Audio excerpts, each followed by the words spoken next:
कानपुर का जो ग्रामीण इलाका है, उस ग्रामीण इलाके में एक कस्बा पड़ता है जिसका नाम है अमरौधा। और इस अमरौधा कस्बे में एक मोहल्ला है जिसे कटरा मोहल्ले के नाम से जानते हैं। इस कटरा मोहल्ले में 27 दिसंबर की सुबह सुबह एक ऐसी घटना हुई कि पूरा मोहल्ला जो है वो इकट्ठा हो गया और सारे लोग हैरान रह गए। घटना ये थी, एक शख्स ने अपनी जान दे दी थी और खुद ही उसने ये फैसला किया था और अपने कमरे में, अपने घर में उसने खुद को ख़त्म कर लिया था। लेकिन खुद को ख़त्म करने का उसका जो तरीका था वो बड़ा ही वियर्ड था, बहुत अजीब था।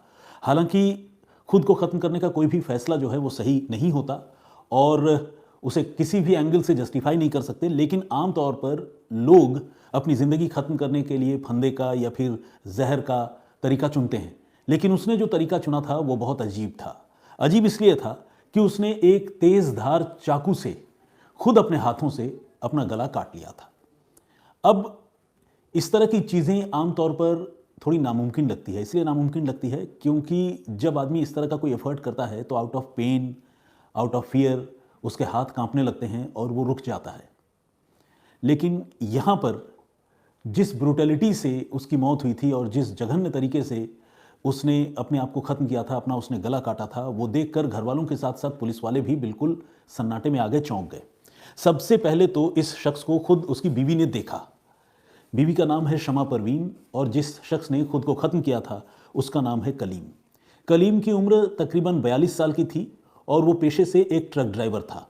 इन दिनों वो अपने घर में था, यानी ड्राइविंग के काम से उसने छुट्टी ले रखी थी। और 27 दिसंबर की सुबह लोगों ने, उसके घर वालों ने ये नोटिस किया, ये देखा कि वो खुद अपने कमरे में मृत पड़ा है, मुर्दा पड़ा है और उसके हाथ में एक बड़ा सा चाकू है। प्रोबेबली उसी चाकू से उसने अपना गला रेता है। जब बीवी शमा परवीन रोती चिल्लाती हुई कमरे से बाहर निकली, आसपास के लोगों को इकट्ठा किया, तो आसपास के लोग भी मौके पर पहुंचे और उन्होंने जो मंजर देखा कमरे के अंदर का, उसे देखकर सारे लोग घबरा गए। उन्होंने फ़ौरन लोकल पुलिस को इन्फॉर्म किया। पुलिस मौके पर पहुंची। पुलिस ने पहले सीन ऑफ क्राइम का बहुत बारीकी से मुआयना किया, फिर शव को बरामद करके पोस्टमार्टम के लिए भिजवा दिया। पुलिस को उम्मीद थी कि अगर कुछ कहानी में और ट्विस्ट है या कोई और पेंच है तो शायद पोस्टमार्टम से पता चल जाए, क्योंकि पुलिस भी ये देखकर हैरान थी कि एक आदमी खुद अपने हाथों से अपना गला काट कर खुद को ख़त्म कैसे कर सकता है। लेकिन जब पोस्टमार्टम रिपोर्ट आई तो वो बहुत कॉपी बुक टाइप की रिपोर्ट थी, यानी कोई शॉकिंग रिविलेशन उसमें नहीं था। उसमें ह्यूज ब्लड लॉस को, हेवी ब्लड लॉस को मौत की वजह बताई गई थी और साथ ही जो मौत की एक दूसरी वजह थी वो थी ट्रैकिया का कट जाना। ट्रैकिया यानी गले की सांस नली का कट जाना। तो ये चीज़ कत्ल की सूरत में भी हो सकता था और अगर जैसा कि बताया गया उसने खुदकुशी की है तो उस सूरत में भी हो सकता था। इसीलिए cause of death postmortem report में सामने तो आ गई, लेकिन कॉज ऑफ डेथ के पीछे क्या मिस्ट्री है इसका पता अभी पुलिस को लगाना था। पुलिस ने सीन ऑफ क्राइम का बहुत बारीकी से मुआयना किया था, घर वालों से पूछताछ की थी, लेकिन मौके से कोई भी सुसाइड नोट या ऐसी कोई संदिग्ध चीज़ नहीं मिली जो कलीम के खुद को ख़त्म करने की जो थ्योरी है, जो कहानी है, उसको स्टैब्लिश करती, उसको सपोर्ट करती। बहरहाल पूरा परिवार अब गम में डूबा हुआ था। महज एक दिन पहले यानी 26 दिसंबर को कलीम के जो चाचा हैं उनकी बेटी की शादी थी और पूरा परिवार वहाँ गया हुआ था। खुद कलीम भी वहाँ गया था और कलीम के साथ उसकी पत्नी शमा परवीन भी गई थी। बहुत खुशनुमा खुशगवार माहौल था, मेहमान आए हुए थे और उस शादी से देर रात कलीम और उसकी बीवी शमा परवीन घर लौटी थी। शादी वाली जगह पर भी कलीम को और शमा परवीन को लोगों ने देखा था, नोटिस किया था, सबसे बात हुई थी और तब भी लोगों ने ऐसा कुछ सेंस नहीं किया कि कलीम खुद को ख़त्म भी कर सकता है। इसीलिए लोग और ज़्यादा हैरान थे, क्योंकि अगर कोई डिप्रेशन में हो और कोई, किसी को अकेलापन अच्छा लग रहा हो, वो कमरे से बाहर नहीं निकल रहा हो और इस तरह की कोई घटना हो जाए तो लोग जो है उन चीज़ों को कनेक्ट कर सकते हैं। लेकिन एक ऐसा आदमी जो शादी में जा रहा हो, खुशियाँ मना रहा हो, बीवी साथ में हो, किसी बात की कोई कमी ना हो, अचानक वो दुनिया छोड़कर चला जाए और इस तरह से, तो फिर लोग उसको लोग उसको डाइजेस्ट नहीं कर पाते, हजम नहीं होती बात। तो लोगों को ये बात हैरान कर रही थी। अगले दिन कब्रिस्तान में कलीम को दफनाए जाने की जो परंपरा है, जो रिवाज है, उसके लिए सैकड़ों लोग जुटे, नाते रिश्तेदार सारे जुटे और पूरा परिवार गम के माहौल में कलीम की मैयत को कब्रिस्तान तक लेकर गया और वहाँ उसका अंतिम संस्कार कर दिया गया। और जैसा कि मैंने आपको बताया था कि पोस्टमार्टम पुलिस पहले ही करा चुकी थी और कॉज ऑफ डेथ में ब्लड लॉस और ट्रैकिया के कटने की बात सामने आई थी। अब पुलिस इस मामले की छानबीन करने लगी और कलीम और उसकी बीवी के बारे में ज़्यादा से ज़्यादा जानकारी जुटाने लगी। तो ये पता चला कि कलीम अक्सर घर से बाहर रहा करता था और कलीम और उसकी बीवी ने कई साल पहले प्रेम विवाह किया था। और अभी जैसे कलीम की उम्र तकरीबन 42 साल के आसपास है और उसकी बीवी की उम्र कलीम के मुकाबले काफ़ी कम थी, कम से कम वो 10 साल के आसपास उससे छोटी थी। ऐसे में दोनों के बीच में एक एज गैप भी था, लेकिन शादी के बाद दोनों को 3 बच्चे भी हुए थे। मगर अनफॉर्चुनेट और दुखद बात ये थी कि दोनों के तीनों बच्चों की मौत अलग अलग वक्त पर अलग अलग बीमारियों और हेल्थ रीजंस की वजह से हो गई थी। तो देखा जाए तो दोनों के बीच आपस में कोई रिफ्ट या कोई तकरार वाली बात नहीं थी, लेकिन दोनों की ज़िंदगी में गम बहुत था। किसी कपल के 3 बच्चे हो और तीनों बच्चों की मौत हो जाए तो ये कितनी तकलीफदेह बात है, ये आप समझ सकते हैं। तो यहाँ पर कलीम के मौत की एक वो वजह भी पुलिस को और लोगों को समझ में आ रही थी। लेकिन सवाल यह भी था कि उस चीज़ से सबसे ज़्यादा तकलीफ अगर किसी को होनी चाहिए तो वो कलीम की बीवी शमा परवीन को होनी चाहिए, क्योंकि महिलाएं आमतौर पर इमोशनल होती हैं और माएँ जो हैं वो अपनी बच्चों से बहुत ज़्यादा कनेक्टेड होती हैं इमोशनली। ऐसे में अगर बच्चों को कुछ हो जाए तो माँ कई बार खुद को संभाल नहीं पाती और यहाँ तो बच्चों की मौत को भी लंबा वक्त गुजर चुका था। ऐसे में कलीम ने जान क्यों दी, ये बात पुलिस को समझ में नहीं आ रही थी। पुलिस तफ्तीश करती हुई पुलिस ने अब बड़ी खामोशी से खुफिया तरीके से सीडीआर जो है इनकी निकलवाई, कॉल डिटेल रिकॉर्ड, और वो सीडीआर कलीम की निकलवाई और साथ में शमा परवीन की सीडीआर भी निकलवाई गई। तो जब कॉल डिटेल रिकॉर्ड पुलिस ने निकलवाया तो कलीम के मोबाइल फ़ोन के कॉल डिटेल रिकॉर्ड को देखकर पुलिस चौंक गई। पुलिस इसलिए चौंक गई क्योंकि कलीम ने खुद को ख़त्म करने से पहले 26 दिसंबर और 27 दिसंबर की दरमियानी रात को, ये दिसंबर अगर मैं बोल रहा हूँ तो ये मतलब बहुत ऑब्वियस है कि ये दिसंबर 2025 की बात हो रही है, इस वक्त हम 2026 में हैं, यानी पिछले महीने की। तो 26 और 27 दिसंबर की दरमियानी रात को खुद को ख़त्म करने से पहले कलीम ने अपने मोबाइल फ़ोन से 2 फ़ोन कॉल किए थे और ये दोनों फ़ोन कॉल किए थे अपने ही परिवार के एक मेंबर को जिसका नाम है समीर। समीर बेसिकली कलीम का भतीजा है और उसको ही कलीम ने फ़ोन किया था। अब पुलिस ने समीर से पूछताछ की। पुलिस ने पूछा कि भाई ये क्या बात है, तुम्हारे नंबर पर 2 कॉल है, बल्कि लास्ट कॉल तुम्हारे ही नंबर पर है और फिर उसकी मौत हो गई, तो ऐसी क्या बात हुई, तुम्हें वो क्यों फ़ोन कर रहा था, क्यों बुला रहा था, क्या मामला है? तो समीर ने बताया कि हाँ, असल में मेरे चाचा जो है वो थोड़े नाराज़ थे क्योंकि शादी वाली जगह पर जो है चाची और चाचा दोनों गए थे, उसके बाद वो वापस लौटे और उसके बाद चाचा थोड़े नाराज़ हो गए थे। ये फ़ोन कॉल जो है वो कलीम चाचा के मोबाइल फ़ोन से ज़रूर किए गए, लेकिन फ़ोन जो है चाचा ने नहीं किए, बल्कि मेरी चाची शमा परवीन ने ही मुझे फ़ोन किया था।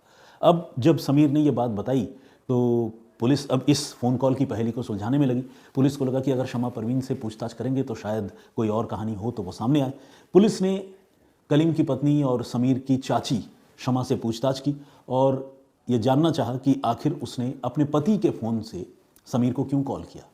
तो जब शमा से पूछताछ हुई तो शमा ने बताया कि हाँ, मैंने फ़ोन किया था क्योंकि ये बहुत नाराज़ हो रहे थे, उन्हीं का फ़ोन हाथ के पास था, तो हमने फ़ोन कर दिया और कहा कि आओ, तुम्हारे चाचा बहुत नाराज़ हो रहे हैं, इनको समझाओ। मैंने इसी इरादे से फ़ोन किया था, समझाने बुझाने के इरादे से। फिर पुलिस ने पूछा कि क्या समीर आया था, तो शमा परवीन ने मना कर दिया, बोला नहीं, बिल्कुल नहीं आया, मैंने तो फ़ोन बस किया था सिचुएशन को थोड़ा कंट्रोल करने के लिए, क्योंकि समीर घर में आता जाता है, बातचीत होती है, तो हमने सोचा कि अगर समीर समझाएगा तो शायद कलीम का गुस्सा कुछ कम हो जाए मेरे हस्बैंड का, इसीलिए मैंने फ़ोन किया था। इसके बाद मैंने सुबह देखा तो ये हालत थी। अब जब ये सारी चीज़ें हो रही थी तो पुलिस ने एक चीज़ नोटिस की। वो चीज़ ये कि समीर के हाथ में, राइट हैंड में, पुलिस ने एक ज़ख्म देखा जिस पर पट्टी बंधी हुई थी और ज़ख्म जो है वो उंगलियों के इर्द गिर्द थी, यानी उंगलियों पर कट मार्क था। ये अपने आप में एक सस्पिशन रेज करने वाली, एक शक पैदा करने वाली बात थी, क्योंकि एक ऐसा आदमी जो रहस्यमयी मौत के वक्त लास्ट कॉल जिसके नाम पर गई हो, उसी आदमी के हाथ में ज़ख्म के निशान मौजूद हों और फ़ोन करने वाला कोई और नहीं बल्कि वही आदमी जिसकी मौत हुई हो, उसके नंबर से फ़ोन किया गया हो, तो ये सारी चीज़ें जो है वो रहस्य को गहरा कर रही थी। अब पुलिस ने शमा परवीन की जो सीडीआर निकलवाई थी उसको बहुत गौर से देखना पढ़ना शुरू किया और जब पुलिस ने देखना शुरू किया तो पुलिस ने देखा कि शमा परवीन के साथ उसके भतीजे समीर की बड़ी लंबी लंबी बातें होती हैं और ये बातचीत जो है थोड़ी अनयूजुअल है।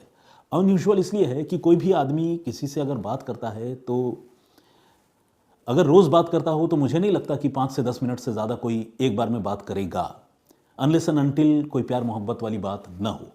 तो शमा परवीन से उसके भतीजे समीर की तकरीबन रोज़ बात होती थी और दोनों के बीच में घंटों बात होती थी। और उधर से शमा परवीन और समीर के बीच में ये जो बातचीत होती थी, इसके बारे में घर वालों को ज़्यादा जानकारी नहीं थी। अलबत्ता समीर का उनके घर में आना जाना ज़रूर था। इसके पीछे जब शमा परवीन और समीर से इशारों में पूछताछ हुई और कहा गया कि भाई तुम लोग इतनी बातचीत क्यों करते हो, तो शमा ने एक थ्योरी भी बताई है, कहानी भी बताई। उसने कहा कि हमारे तीनों बच्चों की मौत हो गई और मेरे पति बाहर रहते हैं। चूँकि बच्चों के इलाज के लिए मुझे पैसों की ज़रूरत थी, तो समीर ने कुछ पैसों की हमें मदद की थी और उन्हीं रुपए पैसों के सिलसिले में मेरी समीर से बात हुआ करती थी। जब घर वालों से पुलिस ने पूछताछ की तो इस कहानी में भी दम नज़र आया, क्योंकि घर वालों ने इस बात की तस्दीक की कि हाँ, समीर ने कुछ पैसे जो है वो कलीम की वाइफ को दे रखे हैं, अपनी चाची को दे रखे हैं। लेकिन जिस तरह का फ़ोन कॉल पर लंबी लंबी बातें होना और समीर के हाथ में ज़ख्म का निशान होना, ये सारी बातें जो है पुलिस के शक को लगातार गहरा कर रही थी। ऐसे में पुलिस ने शमा परवीन से अलग से पूछताछ की और समीर को भी हिरासत में लेकर उससे सख्ती से पूछताछ की। और आपको जानकर हैरानी होगी कि जब दोनों से पूछताछ हुई तो दोनों ने अकेले अकेले की गई पूछताछ में कलीम की हत्या करने का जुर्म कबूल कर लिया। यानी अब तक ये जो बात कही जा रही थी कि कलीम ने खुद को ख़त्म कर लिया और उसने खुद अपनी जान ले ली, ये थ्योरी, ये बात गलत साबित हुई। छानबीन में ये पता चल गया कि इस मौत के पीछे कोई और नहीं बल्कि खुद शमा परवीन है और साथ ही है उनका भतीजा समीर। असल में दोनों के बीच ये जो रिलेशन था चाची और भतीजे के बीच में, इसके बारे में चाचा को कलीम को जानकारी हो गई थी और कलीम अक्सर इस पर एतराज़ किया करता था। इसी एतराज़ की वजह से और रोज़ रोज़ की चिक की वजह से, झमेले की वजह से शमा ने और समीर ने मिलकर यह तय किया था कि वो कलीम को रास्ते से हटा देंगे। इसी प्लान के तहत, चूंकि पड़ोस में उस दिन शादी थी, जैसा कि मैंने आपको बताया, कलीम के चाचा की बेटी की शादी थी, तो वहाँ काफ़ी रौनक थी, भीड़ भाड़ थी, शोर शराबा था। इसी शोर शराबे के आड़ में शमा ने पहले तो मोबाइल फ़ोन से कॉल करके समीर को बुलाया और चूंकि उस पर शक ना हो इसीलिए उसने पति के मोबाइल फ़ोन यानी कलीम के मोबाइल फ़ोन का इस्तेमाल किया। और ये तब किया जब कलीम जो है वो नशे में धुत था और उसे अपना होश नहीं था। वो शादी में भी गया था और दावत में भी उसने जमकर शराब पी थी और पीने के बाद वो घर आकर लेटा हुआ था और उसके फ़ोन से शमा ने फ़ोन करके अपने भतीजे समीर को बुला लिया। समीर आया चाकू लेकर, उसने उसी चाकू से नशे की हालत में कलीम की गला रेत कर हत्या कर दी। और जब वो कलीम का गला रेत रहा था, अपने चाचा का गला रेत रहा था, तो खुद कलीम की पत्नी शमा परवीन ने उसके हाथ जो है वो कसकर पकड़े हुए थे और इस तरह से सांस की नली कटने की वजह से उसकी मौत हो गई। उसके कपड़े जो है समीर के, वो खून से सन गए, गीले हो गए और उन कपड़ों को उसने वहीं पर डिस्पोज ऑफ किया, फेंका। बल्कि शमा परवीन ने उन कपड़ों को संभाल लिया, अपने कब्जे में ले लिया और इसने दूसरे कपड़े पहनकर वो निकल गया वहाँ से। और फिर उसके बाद वो शादी में जाकर फिर से जो है वो दावत में शामिल हो गया ताकि लोगों को उसके डिसअपियरेंस, बीच में गायब होना और फिर वापस आने पर कोई शक ही ना हो। ऐसा हुआ भी। घर परिवार के लोगों को समीर पर बिल्कुल शक नहीं था। अगले दिन मैयत से लेकर और तमाम जो भी रिचुअल्स होते हैं, उन सारे रिचुअल्स में, उन सारी परंपराओं में समीर जो है वो लगातार बढ़ चढ़ कर हिस्सा लेता रहा। थाना पुलिस के पास जाता रहा, घर वालों के साथ मातम पुरसी करता रहा और किसी ने समीर पर कोई शक नहीं किया था। हाथ पर जो चोट के निशान थे उसको लेकर समीर ने कोई झूठी कहानी सुनाई थी, लेकिन जब तफ्तीश में पुलिस ने सख्ती की तो पता चला कि ये चोट, बल्कि ज़ख्म, ये तब लगा जब समीर ने जिस चाकू से उसने कलीम की हत्या की थी उस चाकू को तोड़ने का प्रयास किया था, तोड़ने की कोशिश की थी।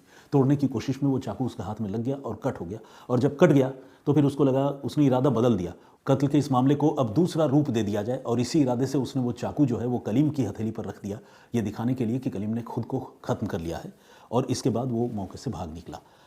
रात गुजरने का शमा परवीन ने इंतज़ार किया और उसने सुबह शोर मचाया कि उसके पति कलीम ने जान दे दी है, मगर तफ्तीश में सारी कहानी साफ हो गई। तो ये था पूरा घटनाक्रम, ये थी पूरी कहानी। इस पूरे घटनाक्रम पर आप क्या सोचते हैं? पुलिस की तफ्तीश पर आपका नज़रिया क्या है?